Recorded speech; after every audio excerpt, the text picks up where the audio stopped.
An optimist understands that life can be a bumpy road, but at least it is leading us to somewhere. They learn from their mistakes and failures and are never afraid to fail again. A very good morning to respected Principal Ma'am, Archana Ma'am, teachers, and my dear friends. Today's assembly is conducted by Class 10G, and I, Suhani Singh, shall be your host for today's assembly. The topic that we have chosen is optimism makes life better. So, what is optimism? Is it keeping a smile and pretend to be all happy and positive? No, it is not. It is the hope within us that keeps us going and assures us that this too shall pass. It helps us embrace all situations that come our way and instills confidence in us so that we emerge as stronger individuals. Now, to begin with the assembly, I would like to call Abhinav for the first shlok, followed by Pankhuri for the thought of the day. Please join your hands and close your eyes. Om Saraswati Namastovyam Sarve Kamarukrani Vidyarambham Karishyami Sundar Bhavati Me Sada. Good morning, everyone. The thought of the day is never regret a day in your life. Good days give happiness. Bad days give experience. Worst days give lessons. And best days give memories. Being an optimist is not hard at all. To maintain enthusiasm in life, it is necessary that one must maintain a purposeful thinking and mindset and do not let despair dominate. A positive mind finds opportunity in everything. A negative mind finds fault in everything. It is rightly said, a happy as to remain, and I quote, a pessimist is one who makes difficulties of his opportunities, and an optimist is one who makes opportunities of his difficulties. Unquote. What does it mean? It means what you are dealing with might be difficult, but it is important to remain hopeful and positive about a brighter result in that difficulty. Thank you. Thank you, Pankhuri. And you rightly said that it is in our control what we make out of our difficulties. It is said sometimes that when you are in a dark place, you feel you have been buried, but you've actually been planted. It all depends on how you perceive things. So now I request Yuvakshi to present her thoughts on the same. सुप्रभात। आज मैं सकारात्मकता के विषय पर चर्चा करने जा रही हूँ। समुद्र के किनारे पड़ी एक बड़ी चट्टान के सहारे न जाने कितने भटके राही लहरों के संग बह जाने से बच जाते हैं, किंतु वही खड़ी चट्टान उन्हीं लहरों के प्रभाव से कमजोर हो जाती है। ऐसा ही हमारा जीवन है और दुख जैसे भाव इसमें लहरों समान है और हम चट्टान। किंतु क्या है वह कारण जिसके चलते हम अपने अनुभव से खुद का भला नहीं कर पाते? जीवन के इस सत्य को जगदीश को अपनी कविता में समझाते हैं। सच हम नहीं, सच तुम नहीं, सच है महज संघर्ष। संघर्ष से हट कर जिए तो क्या जिए हम या कि जो नत हुआ वह मृत हुआ, ज्यों ग्रंथ से झर कर कुसुम। जो पंथ भूल रुका नहीं, जो हार देख झुका नहीं, जिसने प्रणय पाथे माना, जीत उसकी ही रही। सच हम नहीं, सच तुम नहीं। यदि आप समुद्र के बीच किनारा ढूंढना चाहते हैं, तो लहरों के ऊपर नहीं, लहरों के बीच, लहरों के साथ अपनी नाव चलाइए। अपने दुख और पीड़ा को स्वीकार कीजिए, रोइए, चिल्लाइए, किंतु अंत में अपने आने वाले कल के बारे में एक मुस्कुराहट के साथ सोचिए। जब हम अपने अनुभव को अपने सपनों पर हावी नहीं होने देते, तब हम सकारात्मक हैं। बादलों के बीच सूर्य को ढूंढ लेना सकारात्मकता है।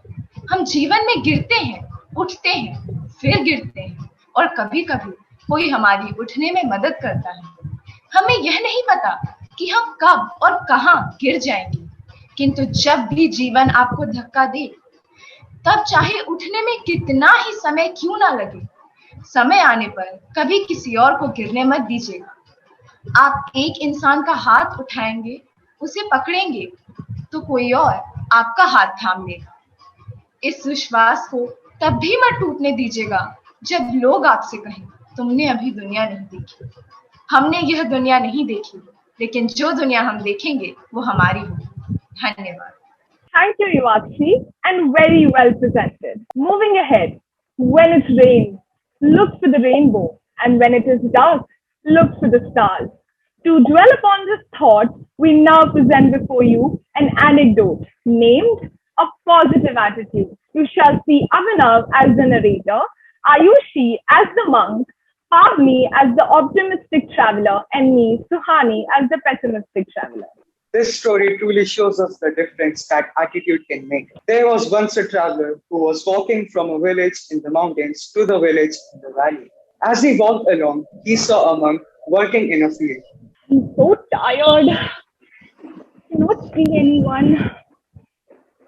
Hello there. Hello, sir. I am on my way to the village in the valley. Can you tell me how is it like? Hmm. And where have you come from? I have come from the village in the mountains. Okay, and what was that like? It was terrible. No one spoke my language, and I had to sleep on the dirt floor in one of their houses. And they fed me some weird stew that had yak or dog or both of them in it. And the weather, it was atrocious.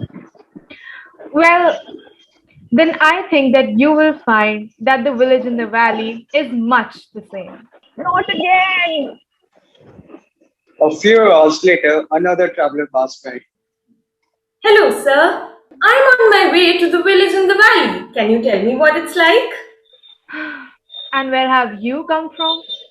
I have come from the village in the mountains. Okay, and what was that like? It was awesome. There, no one spoke my language, and I had to communicate with them using my hands and facial expression. I slept on a dirt floor. I've never done that before. That's why it was so cool. They fed me some stew, and I had no clue what was in it.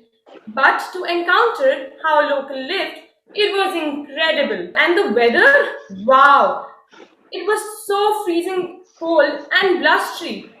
It was the best experience of my life. Well, then I think that you'll find that the village in the valley is much the same. Really? Thank you. Wow, one more experience. Thank you, sir. Did you see the difference in the approaches of two travelers who were in the similar circumstances? Yet the responses were different. Life is 10% what befalls us and 90% how we react to it. Let's not try to allow the difficulties of life to overcome the joy of happiness. The life resembles a rough road. Yet we as people should realize that this uneven road prompts us a wonderful destination. There are heaps of reason to be energetic and blissful in life. Is that what we are looking for? Now, it's for each one of us to decide how we face to choose this life. I choose the face to perils in optimism, keeping immense faith in God. Thank you, Abhinav. And I surely believe that our audience will think about it. Moving ahead, instead of worrying about what you cannot control, shift your energy to what you can create. With this, I request Ayushi to present her beautifully written self-composed poem. Good morning, everyone present here. The title of my self composed poem is Optimism, A Path for a Better Life. Optimism, a path for a better life. Keeping our heads up even when the clock chimes. It'll take a while to escape these confines, but I know that I will keep on trying. I know that looks can be deceiving, but I see a light that shines. The only thing that separates hurt and heart is a fine line. Life to me is a fine line. What's the point of having wings if they don't make you fly high? I think too deeply about everything that exists. I still don't know if that allows me to see more of the world or less of it. So, what is optimism? Is it flying and enjoying the breeze? Or is it doing whatever you please? Is it having a life defined? Or is it flowing with yourself unconfined? It's going to be all right, is what you tell to yourself each day. Because only darkness can make you see the ray. Life is a fine line meant to be cherished. So, what if it carries a little bit blemish? You keep on fighting and give us white smile. So what if turning things around takes a while? Every time you want to walk away, there's a force of love and hope making you stay. If you spend your whole life waiting for the storm, you'll never enjoy the sunshine. You could die for the things you love, but for yourself, live your life. So let's stop being the barriers in our own way and believe that everything's gonna be okay. Thank you. Thank you, Ayushi. Moving ahead, always listen to your elders' advice, not because they are always right, because they have greater experiences of being wrong. Now, I request Astha to inform all of us about the World Elder Abuse Awareness Day. Good morning, everyone. I would like to speak on the topic World Elder Abuse Awareness Day, which is observed on 15th June every year to raise voice for the elderly who are abused and victimized. Now, I would like to recite a poem about what our elders expect from us, which is beautifully described in this poem. My feeble hands are now outstretched to you. My eyes are dim. I have no sight but yours. My hearing is not as it used to be, so lend me yours.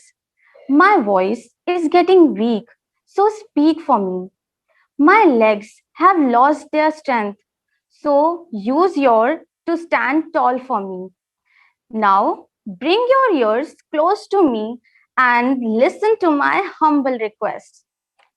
Instead of disrespecting my body, treat me with dignity and respect. Instead of yelling, screaming, humiliating, and blaming, speak to me gently. Instead of stealing and misusing my funds and assets, know that I need your trust always. Remember, I'm still part of the human race. I still have physical, social, emotional, and spiritual needs. Please let me feel secure in your presence. By granting me these requests, I will enjoy the rest of my days and you will be forever blessed. Now, to elaborate further on the topic, I would invite Dr. Archana Singh ma'am. सुप्रभात। याद रखना, दुनिया तुझको अपनी पलकों पर बिठाएगी। यकीन रख, मंजिल खुद चलकर तेरे पास एक दिन आएगी। जी हाँ, उम्मीद का दामन कभी नहीं छोड़ना चाहिए। जिस दिन उम्मीद और आशा हमने छोड़ दिया, उस दिन सच मानिए ये जीवन जो है वो ठहर जाएगा। आज 15 जून है। आज के दिन को हम एक और रूप में मनाते हैं। कहते हुए अच्छा तो नहीं लगता, लेकिन हिंदी में इसे बोलेंगे विश्व बुजुर्ग दुर्व्यवहार रोकथाम जागरूकता दिवस। सच में यह विडंबना ही है कि आज हमें ऐसा दिन मनाने की आवश्यकता पड़ी। हमें कहना ठीक नहीं होगा क्योंकि यह हमारी संस्कृति नहीं है। मैं इससे सहमत भी नहीं हूं और इसके पक्ष में भी नहीं हूं, क्योंकि हम भारतीय हैं। हमारी संस्कृति भारतीय संस्कृति है और हमारी संस्कृति जो है वो हमारी रगों में रक्त की तरह बहती है। हमें किसी को भी इसका प्रमाण देने की आवश्यकता नहीं है। हमारी संस्कृति में हमें बहुत सारी चीजें सिखाई जाती हैं। शास्त्रों में कहा भी गया है, सर्व तीर्थमयी माता सर्व देवमय पिता, कि माता जो है सभी तीर्थों में बड़ी है। अर्थात अगर आपने माता की सेवा कर ली तो आपको किसी भी तीर्थ स्थान पर जाकर सिर झुकाने की, दर्शन करने की जरूरत ही नहीं है। उसी प्रकार अगर आप अपने पिता की सेवा कर लेते हैं तो आपको किसी भी देवता की पूजा करने की आवश्यकता नहीं। ऐसे हैं हमारे माता पिता, ऐसी है उनके सेवा का कर्म फल। तो यह दिन मनाना हमारी संस्कृति में नहीं है, इसलिए हमें इसकी आवश्यकता भी नहीं है। इसी पावन पुनीत धरा पर श्रवण कुमार जैसे पुत्र भी जन्मे हैं। श्रवण कुमार को हम सभी जानते हैं। हम अपना सिर गर्व से ऊंचा करके कह सकते हैं कि हम इस प्रकार एक दिन में अपनी सेवा नहीं दिखाना चाहते, एक दिन नहीं मनाना चाहते कि जब हम बुजुर्गों को अपनी सेवा दें, उनकी तरफ अपना ध्यान आकर्षित करें। हमारा पूरा जीवन ही उन्हें समर्पित होना चाहिए, ऐसे हमारे कर्म होने चाहिए। शास्त्रों में एक और बात लिखी हुई है, पंच अग्नियों मनुष्येण परिचर्या प्रयत्नतः। 5 अग्नियां मानी गई हैं शास्त्रों में। जिनकी मनुष्य को पूरे यत्न और प्रयत्न से सेवा करनी चाहिए, पूजा करनी चाहिए। कहते हैं अग्नि में सभी चीजें जाकर पुनीत हो जाती हैं, पवित्र हो जाती हैं। तो उसी प्रकार ये 5 अग्नियां शास्त्रों में बताई गई हैं, जिनमें सबसे पहले है पिता, उसके बाद है माता, उसके बाद है अग्नि यानी आग, उसके बाद है आत्मा और उसके बाद है गुरु। ये 5 ऐसे चीजें बताई गई हैं जिनके संपर्क में रहने से, जिनकी सेवा करने से हम हर प्रकार के दुखों से, हर प्रकार के पापों से, हर प्रकार की बुरी चीजों से बचते हैं। ये कवच के समान हमारे ऊपर अपना आशीर्वाद रखते हैं। तो अगर हम इनकी सेवा करेंगे तन से, मन से और सच्चे मन से, तो यकीन मानिए कोई भी बुरी चीज आपको छू नहीं सकती। तो इन 5 अग्नियों की बड़े यत्न से और पूरे प्रयत्न से पूजा करनी चाहिए, सेवा करनी चाहिए। पश्चिम देश आज भी हमारे देश के इस बात पर हैरान रहते हैं, आश्चर्य में रहते हैं कि कैसे यहाँ पर एक ही घर में इतनी पीढ़ियां रह लेती हैं। बाबा दादी भी हैं, मम्मी पापा भी हैं, बच्चे भी हैं, चाचा भी हैं, सब लोग एक साथ कैसे रहते हैं, जिसको ज्वाइंट फैमिली कहते हैं। विश्व में आज चारों तरफ जनरेशन गैप एक बहुत बड़ी समस्या है, लेकिन हमारी संस्कृति में ऐसा नहीं है। आज भी हमारे यहाँ के बच्चे अपने दादा की गोद में, दादी की गोद में, नाना और नानी की गोद में खेलते हैं, उनके साथ रहते हैं, खाते पीते हैं, समय बिताते हैं, कहानियां सुनते हैं।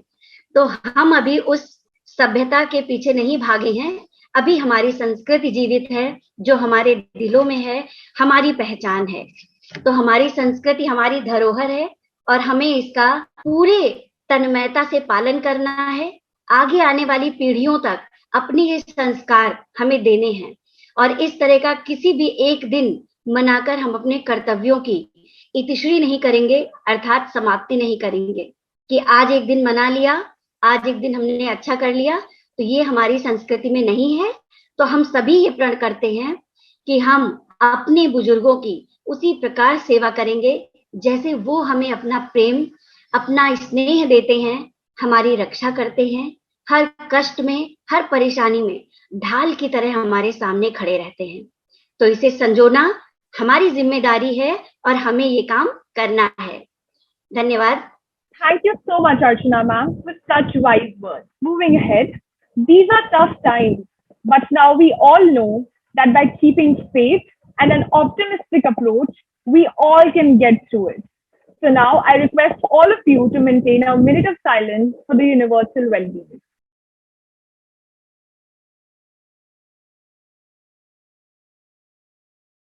Thank you. Now I would request Jaya ma'am to tell us something about this topic. Good morning, everyone. Thank you, Suhani. I would begin with what everyone loves to hear, a little story, a little anecdote on this. There was once a father who had 2 sons. One of them was an eternal pessimist and the other one was an eternal optimist. The optimist son, whenever he would fall, he would get injured, he would always say, okay, it could have been worse. Thank God I was spared. With, it could have been more grievous than this. And whatever the pessimist son may get, he would always be grieving, mourning, groaning all the time. So his father thought that these 2 extremes were not good for life. So he thought of visiting a psychologist. So he went to a psychologist and he told the predicament he was in. And the psychologist thought over it and he said, okay, let's do one thing. You arrange for 2 rooms, fill one room with toys, toys, the most expensive, the most modern gadgets that you can think of, what any child would love to have in his life. And just fill the room with these toys and put this pessimistic son into it. And there's no reason why he should not be happy. Just leave him there for 4 hours, 5 hours, just lock him in that room. And he will definitely love it. He'll be happy about it. And for this other son, what you do is, you just fill the room with cow dung manure, it'll stink, the muck, dirt, filth. He'll hate being in that room for 5 hours locked up. He'll not find anything to be happy about. So the father liked this idea quite a lot. So he arranged for things. So next day, the father and the psychologist took the first son, the pessimist, and put him into this room, showed him the room full of toys, wonderful, beautiful, expensive toys. And he said, son, this is for you. You can enjoy as much as you want. The son looked at the toys and he went inside. And to ensure that the other son felt the pinch, they made sure that the optimistic son saw what had been given to the pessimistic one. And then he was taken to his room and he was put into that room, which was full of cow dung manure. And then he happily looked around and he just went inside the room. Now, both the rooms were locked for about 4-5 hours. And then, after 5 hours, the father wanted to check out how things have progressed. So, first he thought of seeing the pessimistic son look happy because that was one thing he had never seen. So, he went and opened the lock of the first room. And what he saw, this son was holding a helicopter in his hand and crying away, wailing. He rushed to the son and said, "What happened, son? I mean, you have this helicopter. Don't you like it? There are other toys to choose from." He says, "No, Dad, I love this helicopter so much." He says, "Then what? Play with it. Why are you crying?" He says, "I love it so much. I'm afraid if I play, I might break it. I might lose it forever." The father understood. Nothing can be done with this son. Even in the best situation, he will find a reason to cry. So they thought of now moving to the other son's room. So they opened the lock, and the sight that beheld them, they were aghast. The entire heap of cow dung manure, from one part of the room had been shifted to the other part. And the son came screaming happily, and he was all smeared in cow dung from head to toe. Apparently, he had been playing in the cow dung. He came stinking, all full of cow dung. So his father said, "What have you been doing?" He says, "Dad, I was looking for the toy you had hidden inside the cow dung heap." He says, "What do you mean?" And he was, pretending to be angry. He says, "What do you mean? I have not given any toys to you. I've only given it to your other brother. I have not hidden any toy there." He says, "Seriously? I'd been looking for so long. I thought you would have, if you have given so many toys to my brother, at least one you would have hidden here." "Oh, thank you. You did not tell me this before. Otherwise, I have missed all the fun. I would have missed all the fun of playing in the dung. And now, wow, it's time for a cool, refreshing bath." Saying that, he ran away happily. Now, the father learned a very important lesson. You can't decide what life throws at you, but you can definitely decide how you will react to it. Now, this is exactly what Suhani also said. When you are in dark place, you may feel you have been buried, but actually you may have been planted. Just look at the little oak seed, such a tiny thing, but look at the potential it has. But that potential can be achieved only when it is buried, as you would say. Others would call it planted. Once it goes through that dark phase of being planted, which some might call buried, only then does it reach that potential. It is the attitude and not the aptitude that decides the altitude of a man's life. It is our attitude towards life that determines life's attitude towards us. Just keep your face towards the sun and you will not see the shadows.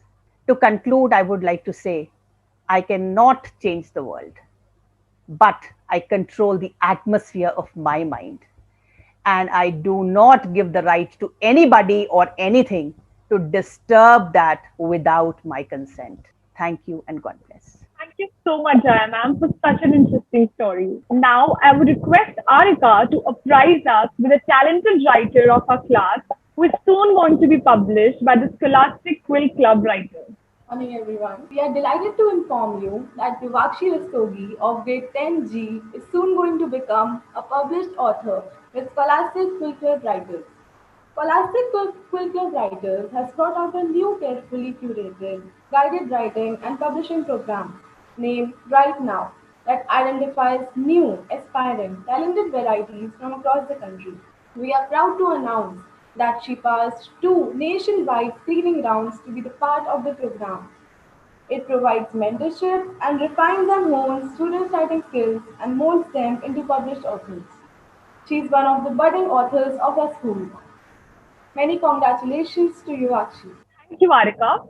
Now I request our respected principal, Promini ma'am, to address the assembly. Good morning, teachers and children. A very, very, very, very well presented assembly. And you all have spoken about all aspects of optimism.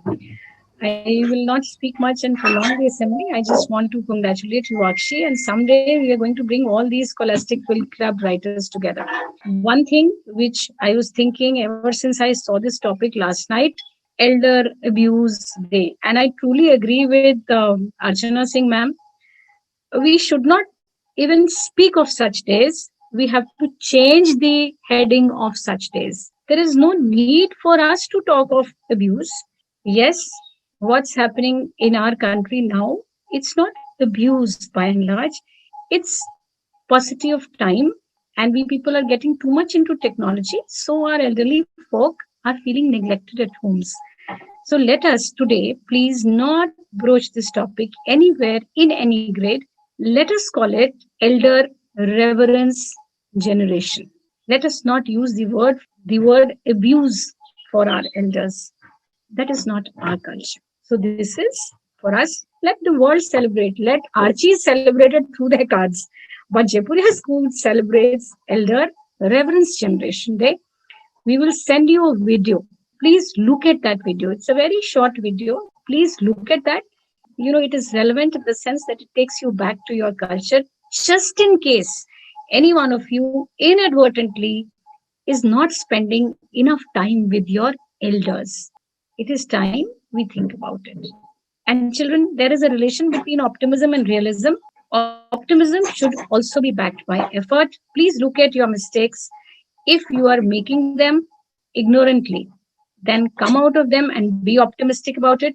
But don't make errors like switching off your videos, not attending the classes. You may switch off the video but attend class. And then saying, okay, I'm very optimistic about my growth. I'm very optimistic about my result. That is not what optimism is. It has to be backed by realistic. Thank you so much, everyone. Thank you so much, ma'am, for such insightful words. In the end, I would just like to say that believe that something wonderful is going to happen because optimism always leads to success. Now, to end the assembly, I would like to call Pavni for the last close. Please join your hands and close your eyes. Om Sarve Bhavantu Sukhinah, Sarve Santu Niramaya, Sarve Bhadrani Pashyantu, Ma Kaschit Dukha Bhave. Om Shanti Shanti Shanti.